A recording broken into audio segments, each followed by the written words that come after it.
name's Ashley, and I'm a shoe saleswoman, and I'm a dancer, and I go to school full-time. I have a bunion, and it's been hurting. I'm in a dance company, and we do a lot of traveling and dancing intensely, and it's been getting worse and worse, so I figured to take care of the situation before we start traveling again next year. Ashley is about to have a bunion surgery. Bunion surgery is the deformity of the angles of the bone. What happens, one of the bone moves to the other side. As a result of that, the patient feels the deformity on the side. Usually they notice the deformity and the pain with a cold shoot or physical activity.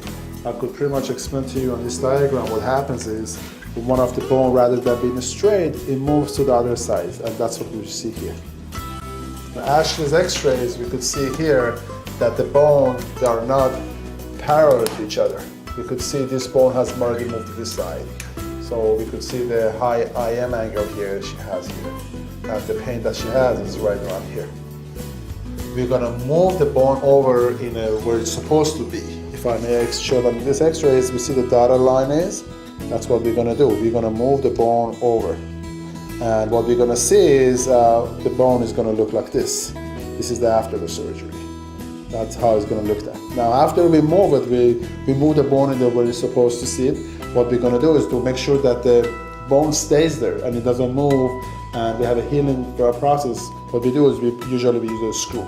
The screw, the main purpose of the screw is to keep the bone, keep the two fragments together.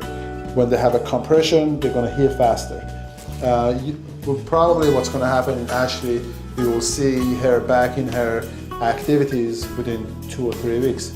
I put the patient in the range of motion 1 week after the surgery, and the patient go back to her regular shoes in 2 or 3 weeks. Obviously, every patient is different. Every expectation we have different from every patient, but that's what we usually see.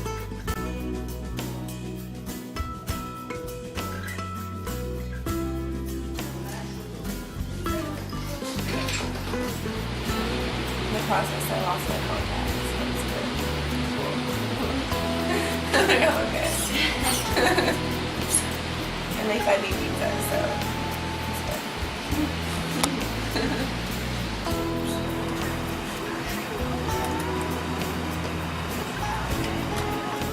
It's been 3 weeks, and I'm probably like the week after the surgery I was back to my normal routine of working and dance practice, but taking it easy. My foot's been good. It was just a healing process and trying to adjust to my foot and everything. It was hard, but I'm back to normal now, so it's good. You can see how much of the bone we already have moved over, and you can see the alignment. This is the screw that we have placed in there to maintain the alignment. There is a great compression of the screw, there is no gapping, and I like the position of the sesamoid. The sesamoid, you can see, is right under the metatarsals, and the toe is a very nice alignment. I feel the difference, like when I wear shoes, it's actually much more comfortable. Working, being on my feet all the time over at my job it's much easier. It's still a little swollen, so I'm not to 100%, but it's much better than it was before. It's easier, less pressure and everything. So. These are the x-rays were taken before the surgery. And these are the x-rays was taken today. And this is the x-rays from the lateral view, which is very nice. Perfect. Pretty much what we have done during the surgery, as you can see, there's a deviation of the metatarsal here.